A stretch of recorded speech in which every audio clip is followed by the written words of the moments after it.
Salam kasih Kristus menyertai kita. Kita bersyukur oleh pertolongan Tuhan.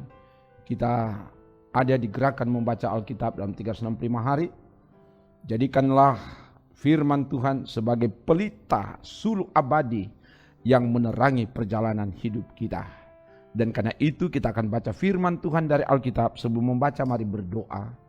Ya Bapa, tuntunlah hamba-Mu untuk membacakan firman-Mu dari Alkitab. Dan semua yang mengikuti diberkatilah oleh Tuhan dimanapun mereka berada. Dalam nama Tuhan Yesus. Haleluya. Amin. Kita ada di hari ke-105. Dan di hari ke-105 ini kita membaca dari 1 Raja-Raja pasal 8 sampai pasal 9. Begini dikatakan. Pada waktu itu Raja Salomo menyuruh para tua-tua Israel dan semua kepala suku, yakni para pemimpin puak orang Israel, berkumpul di hadapannya di Yerusalem untuk mengangkut tabut perjanjian Tuhan dari kota Daud, yaitu Sion. Maka pada hari raya di bulan Etanim, yakni bulan ke-7, berkumpullah di hadapan Raja Salomo semua orang Israel. Setelah semua tua-tua Israel datang, maka imam-imam mengangkat tabut itu. Mereka mengangkut tabut Tuhan dan kemah pertemuan dan segala barang kudus yang ada dalam kemah itu. Semuanya itu diangkut oleh imam-imam dan orang-orang Lewi. Tetapi Raja Salomo dan segenap umat Israel yang sudah berkumpul di hadapannya berdiri bersama-sama dengan dia di depan tabut itu dan mempersembahkan kambing domba dan lembu sapi yang tidak terhitung dan tidak terbilang banyaknya. Kemudian imam-imam membawa tabut perjanjian Tuhan itu ke tempatnya di ruang belakang rumah itu, di tempat maha kudus, tepat di bawah sayap kerup-kerup. Sebab kerup-kerup itu mengembangkan kedua sayapnya di atas tempat tabut itu, sehingga kerup-kerup itu menudungi tabut serta kayu-kayu pengusungnya dari atas. Kayu-kayu pengusung itu demikian panjangnya sehingga ujungnya kelihatan dari tempat kudus yang di depan ruang belakang itu, tetapi tidak kelihatan dari luar, dan disitulah tempatnya sampai hari ini. Dalam tabut itu tidak ada apa-apa selain dari kedua loh batu yang diletakkan Musa ke dalamnya di gunung Horeb, yakni loh-loh batu bertuliskan perjanjian yang diadakan Tuhan dengan orang Israel pada waktu perjalanan mereka keluar dari tanah Mesir. Ketika imam-imam keluar dari tempat kudus, datanglah awan memenuhi rumah Tuhan, sehingga imam-imam tidak tahan berdiri untuk menyelenggarakan kebaktian oleh karena awan itu, sebab kemuliaan Tuhan memenuhi rumah Tuhan. Pada waktu itu berkatalah Salomo, Tuhan telah menetapkan matahari di langit, tetapi ia memutuskan untuk diam dalam kekelaman. Sekarang aku telah mendirikan rumah kediaman bagimu, tempat engkau menetap selama-lamanya. Kemudian berpalinglah raja lalu memberkati seluruh jamaah Israel, sedang segenap jamaah Israel berdiri. Ia berkata, terpujilah Tuhan Allah Israel yang telah menyelesaikan dengan tangannya apa yang difirmankannya dengan mulutnya kepada Daud anak ayahku, kepada Daud ayahku demikian. Sejak aku membawa umatku Israel keluar dari Mesir, tidak ada kota yang kupilih di antara segala suku Israel untuk mendirikan rumah di sana sebagai tempat kediaman namaku, tetapi aku telah memilih Daud untuk berkuasa atas umatku Israel. Lalu raja melanjutkan, ketika Daud ayahku bermaksud mendirikan rumah untuk nama Tuhan Allah Israel, berfirmanlah Tuhan kepadanya, engkau bermaksud mendirikan rumah untuk namaku dan maksudmu itu memanglah baik. Hanya bukanlah engkau yang akan mendirikan rumah itu, melainkan anak kandungmu yang akan lahir kelak, dialah yang akan mendirikan rumah itu untuk namaku. Jadi Tuhan telah menepati janji yang telah diucapkannya. Aku telah bangkit menggantikan Daud ayahku dan telah duduk di atas takhta kerajaan Israel seperti yang difirmankan Tuhan. Aku telah mendirikan rumah ini untuk nama Tuhan Allah Israel dan telah menyediakan di sana tempat untuk tabut yang memuat perjanjian yang telah diadakan Tuhan dengan nenek moyang kita ketika mereka dibawanya keluar dari tanah Mesir. Kemudian berdirilah Salomo di depan mezbah Tuhan di hadapan segenap jamaah Israel. Ditadahkannya lah tangannya ke langit. Lalu berkata, Ya Tuhan Allah Israel, tidak ada Allah seperti Engkau di langit di atas dan di bumi di bawah. Engkau yang memelihara perjanjian dan kasih setia kepada hamba-hambamu yang dengan segenap hatinya hidup di hadapanmu. Engkau yang tetap berpegang pada janjimu terhadap hambamu Daud ayahku dan yang telah menggenapi dengan tanganmu apa yang kau firmankan dengan mulutmu seperti yang terjadi pada hari ini.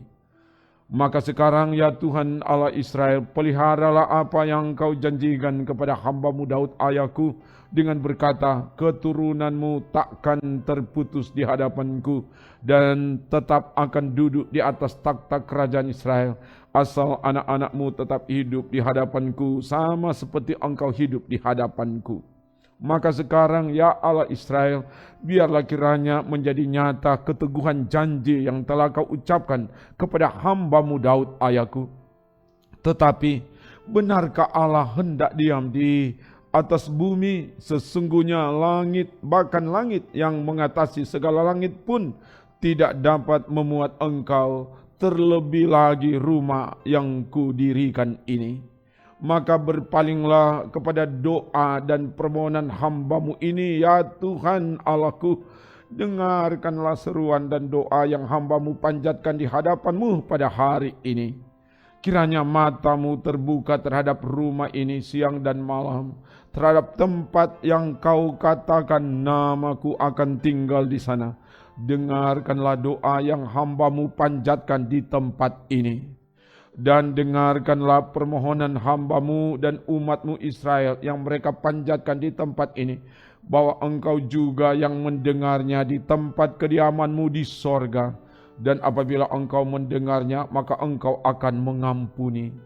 Jika seseorang telah berdosa kepada temannya, lalu diwajibkan mengangkat sumpah dengan mengutuk dirinya, dan dia datang bersumpah ke depan mezbamu di dalam rumah ini, maka engkau pun kiranya mendengarkannya di sorga dan bertindak serta mengadili hamba-hambamu, yakni menyatakan bersalah orang yang bersalah dengan menanggungkan perbuatannya kepada orang itu sendiri, tetapi menyatakan benar orang yang benar dengan memberi pembalasan kepadanya yang sesuai dengan kebenarannya. Apabila umatmu Israel terpukul kalah oleh musuhnya karena mereka berdosa kepadamu, kemudian mereka berbalik kepadamu dan mengakui namamu, dan mereka berdoa dan memohon kepadamu di rumah ini, maka engkau pun kiranya mendengarkannya di sorga dan mengampuni dosa umatmu Israel dan mengembalikan mereka ke tanah yang telah kau berikan kepada nenek moyang mereka.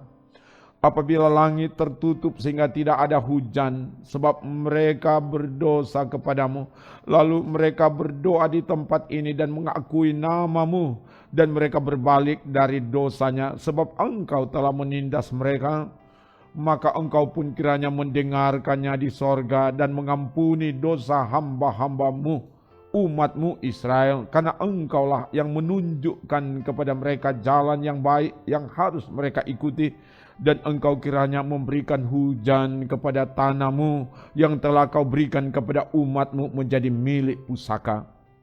Apabila di negeri ini ada kelaparan, apabila ada penyakit sampar, hama dan penyakit gandum, belalang atau belalang pelahap, apabila musuh menyesakkan mereka di salah satu kota mereka, apabila ada tula atau penyakit apapun, lalu seseorang atau segenap umatmu Israel ini memanjatkan doa dan permohonan di rumah ini dengan menadahkan tangannya, karena mereka masing-masing mengenal apa yang merisaukan hatinya sendiri, maka engkau pun kiranya mendengarkannya di sorga, tempat kediamanmu yang tetap, dan engkau kiranya mengampuni, bertindak dan membalaskan kepada setiap orang sesuai dengan segala kelakuannya, karena engkau mengenal hatinya, sebab engkau sajalah yang mengenal hati semua anak manusia, supaya mereka takut akan engkau selama mereka hidup di atas tanah yang telah kau berikan kepada nenek moyang kami. Juga apabila seorang asing yang tidak termasuk umatmu Israel datang dari negeri jauh oleh karena namamu, sebab orang akan mendengar tentang namamu yang besar dan tentang tanganmu yang kuat dan lenganmu yang teracung, dan ia datang berdoa di rumah ini, maka engkau pun kiranya mendengarkannya di sorga, tempat kediamanmu yang tetap, dan engkau kiranya bertindak sesuai dengan segala yang diserukan kepadamu oleh orang asing itu, supaya segala bangsa di bumi mengenal namamu, sehingga mereka takut akan engkau sama seperti umatmu Israel, dan sehingga mereka tahu bahwa namamu telah diserukan atas rumah yang telah kudirikan ini. Apabila umatmu keluar untuk berperang melawan musuhnya, ke arah manapun engkau menyuruh mereka, dan apabila mereka berdoa kepada Tuhan dengan berkiblat ke kota yang telah kau pilih dan ke rumah yang telah kudirikan bagi namamu, maka engkau kiranya mendengarkan di sorga doa dan permohonan mereka, dan engkau kiranya memberikan keadilan kepada mereka. Apabila mereka berdosa kepadamu, karena tidak ada manusia yang tidak berdosa, dan engkau murka kepada mereka dan menyerahkan mereka kepada musuh, sehingga mereka diangkut tertawan ke negeri musuh yang jauh atau yang dekat. Dan apabila mereka sadar kembali dalam hatinya di negeri tempat mereka tertawan, dan mereka berbalik dan memohon kepadamu di negeri orang-orang yang mengangkut mereka tertawan, dengan berkata, kami telah berdosa, bersalah dan berbuat fasik. Apabila mereka berbalik kepadamu dengan segenap hatinya dan dengan segenap jiwanya di negeri musuh yang mengangkut mereka tertawan, dan apabila mereka berdoa kepadamu dengan berkiblat ke negeri mereka yang telah kau berikan kepada nenek moyang mereka, ke kota yang telah kau pilih dan ke rumah yang telah kudirikan bagi namamu, maka engkau kiranya mendengarkan di sorga tempat kediamanmu yang tetap kepada doa dan permohonan mereka, dan engkau kiranya memberikan keadilan kepada mereka.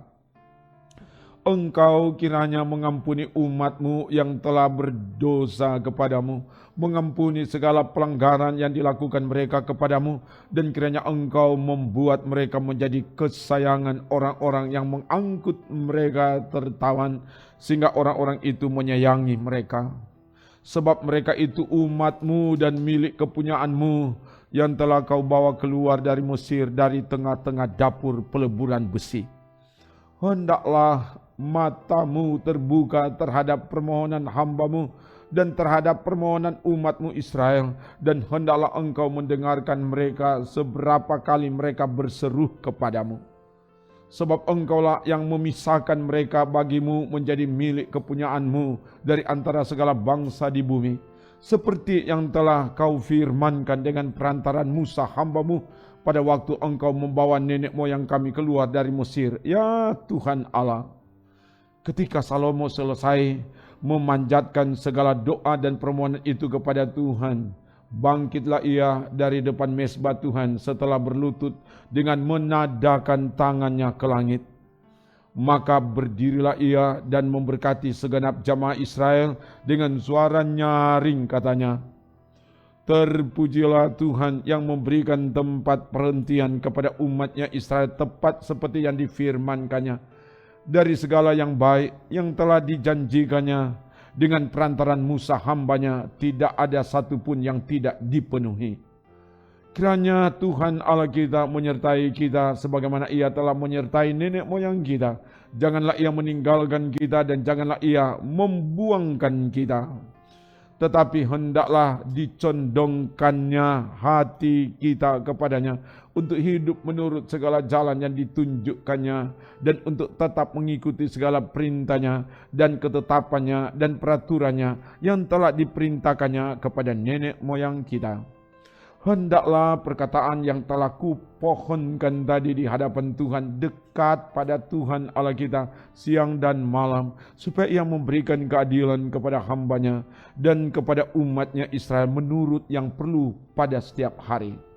Supaya segala bangsa di bumi tahu bahwa Tuhanlah Allah dan tidak ada yang lain.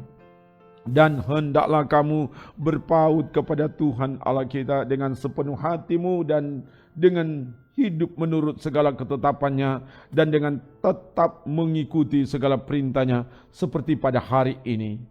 Lalu raja bersama-sama segenap Israel mempersembahkan korban sembelihan di hadapan Tuhan. Sebagai korban keselamatannya kepada Tuhan, Salomo mempersembahkan 22.000 ekor lembu sapi dan 120.000 ekor kambing domba. Demikianlah raja dan segenap Israel mentadbiskan rumah Tuhan itu.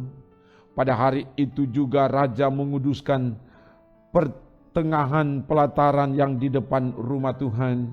Sebab disitulah ia mempersembahkan korban bakaran, korban sajian, dan segala lemak korban keselamatan, sebab mezbah tembaga yang di hadapan Tuhan itu terlalu kecil untuk memuat korban bakaran dan korban sajian dan segala lemak korban keselamatan itu. Lalu Salomo mengadakan perayaan pada waktu itu juga di hadapan Tuhan Allah kita selama 7 hari bersama-sama dengan seluruh Israel, suatu jamaat yang besar dari jalan masuk ke Hamat sampai sungai Mesir. Pada hari yang ke-8 disuruhnya bangsa itu pergi, maka mereka memohon berkat untuk raja, lalu pulang ke kemah mereka sambil bersukacita dan bergembira atas segala kebaikan yang telah dilakukan Tuhan kepada Daud hambanya dan kepada orang Israel umatnya. Ketika Salomo selesai mendirikan rumah Tuhan dan istana raja dan membuat segala yang diinginkannya, maka Tuhan menampakkan diri kepada Salomo untuk kedua kalinya seperti Ia sudah menampakkan diri kepadanya di Gibeon. Firman Tuhan kepadanya, telah kudengar doa dan permohonanmu yang kau sampaikan ke hadapanku. Aku telah menguduskan rumah yang kau dirikan ini untuk membuat namaku tinggal di situ sampai selama-lamanya. Maka mataku dan hatiku akan ada di situ sepanjang masa. Mengenai engkau, jika engkau hidup di hadapanku sama seperti Daud ayahmu dengan tulus hati dan dengan benar dan berbuat sesuai dengan segala yang kuperintahkan kepadamu, dan jika engkau tetap mengikuti segala ketetapan dan peraturanku, maka aku akan meneguhkan takhta kerajaanmu atas Israel untuk selama-lamanya, seperti yang telah kujanjikan kepada Daud ayahmu, dengan berkata, keturunanmu takkan terputus dari takhta kerajaan Israel. Tetapi jika kamu ini dan anak-anakmu berbalik daripadaku dan tidak berpegang pada segala perintah dan ketetapanku yang telah kuberikan kepadamu, dan pergi beribadah kepada Allah lain dan sujud menyembah kepadanya, maka aku akan melenyapkan orang Israel dari atas tanah yang telah kuberikan kepada mereka, dan rumah yang telah kukuduskan bagi umatku itu akan kubuang dari hadapanku. Maka Israel akan menjadi kiasan dan sindiran di antara segala bangsa. Dan rumah ini akan menjadi reruntuhan sehingga setiap orang yang lewat akan tertegun, bersuit dan berkata, apakah sebabnya Tuhan berbuat yang demikian kepada negeri ini dan kepada rumah ini? Maka orang akan berkata, sebab mereka meninggalkan Tuhan Allah mereka yang membawa nenek moyang mereka keluar dari tanah Mesir, dan sebab mereka berpegang pada Allah lain dan sujud menyembah kepadanya dan beribadah kepadanya. Itulah sebabnya Tuhan mendatangkan segala malapetaka ini ke atas mereka. Setelah lewat 20 tahun, selesailah Salomo mendirikan kedua rumah itu, yakni rumah Tuhan dan istana raja. Oleh karena Hiram Raja Tirus telah membantu Salomo dengan kayu aras, kayu sanobar, dan emas sebanyak yang dikehendakinya. Maka pada waktu itu Raja Salomo memberikan kepada Hiram 20 kota di negeri Galilea. Tetapi ketika Hiram datang dari Tirus untuk melihat-lihat kota-kota yang diberikan Salomo kepadanya itu, maka semuanya kurang menyenangkan hatinya. Sebab itu ia berkata, macam apakah kota-kota yang telah kau berikan kepadaku ini? Hai saudaraku, maka orang menyebutkannya tanah Kabul sampai hari ini. Adapun Hiram telah mengirim kepada raja 120 talenta emas. Beginilah hal orang-orang Rodi yang telah dikerahkan oleh Raja Salomo. Mereka dikerahkan untuk mendirikan rumah Tuhan dan istana raja dan Milo dan tembok Yerusalem, dan juga untuk memperkuat Hasor, Megido dan Geser. Sebab Firaun Raja Mesir telah maju berperang dan merebut Geser, lalu membakarnya dan membunuh orang-orang Kanaan yang diam di kota itu. Kemudian diberikannya kota itu sebagai hadiah kawin kepada anaknya, istri Salomo.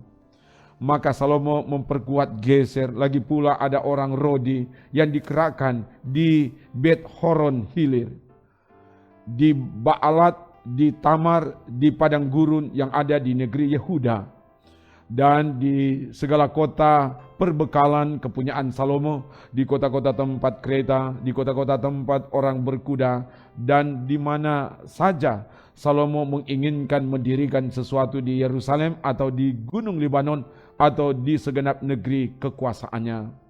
Semua orang yang masih tinggal dari orang Amori, orang Het, orang Feris, orang Hewi, dan orang Yebus yang tidak termasuk orang Israel, yakni mereka yang masih tinggal di negeri itu dari keturunan bangsa-bangsa itu dan yang tidak dapat ditumpas oleh orang Israel, merekalah yang dikerahkan Salomo untuk menjadi budak Rodi. Demikianlah mereka sampai hari ini. Tetapi orang Israel tidak ada yang dijadikan budak oleh Salomo, melainkan mereka menjadi prajurit, pegawai, pembesar, perwira, atau panglima atas pasukan kereta dan pasukan berkuda. Inilah pemimpin-pemimpin umum yang mengepalai pekerjaan Salomo. 550 orang memerintah rakyat yang melakukan pekerjaan itu. Segera sesudah anak Firaun pindah dari kota Daud ke rumah yang telah didirikan Salomo baginya, Salomo pun mendirikan Milo. 3 kali setahun Salomo mempersembahkan korban-korban bakaran dan korban-korban keselamatan di atas mezbah yang didirikannya bagi Tuhan, dan ia membakar korban api-apiannya di hadapan Tuhan. Demikianlah ia menyelesaikan rumah itu. Raja Salomo membuat juga kapal-kapal di Esion Geber yang ada di dekat Elot, di tepi laut Tebrau, di tanah Edom. Dengan kapal-kapal itu Hiram mengirim anak buahnya, yakni anak-anak kapal yang tahu tentang laut, menyertai anak buah Salomo. Mereka sampai ke Ofir, dan dari sana mereka mengambil 420 talenta emas yang mereka bawa kepada Raja Salomo. Demikian bacaan firman Tuhan. Mari berdoa. Terima kasih Bapa, oleh tuntunan Roh-Mu yang kudus, firman-Mu sudah dapat dibacakan oleh hamba-Mu. Biar firman-Mu memberi kekuatan bagi kami, dan Tuhan jamah kami supaya kami punya hati yang taat untuk melakukan firman-Mu di hidup ini. Semua yang mengikuti bacaan firman ini diberkatilah mereka dalam nama Tuhan Yesus. Haleluya. Amin. Demikian pembacaan firman Tuhan dari Alkitab. Tuhan Allah dalam tuntunan kuasa Roh Kudus akan terus menjagai, menolong, memberkati, dan menyelamatkan saudara kini dan seterusnya. Amin. Trims.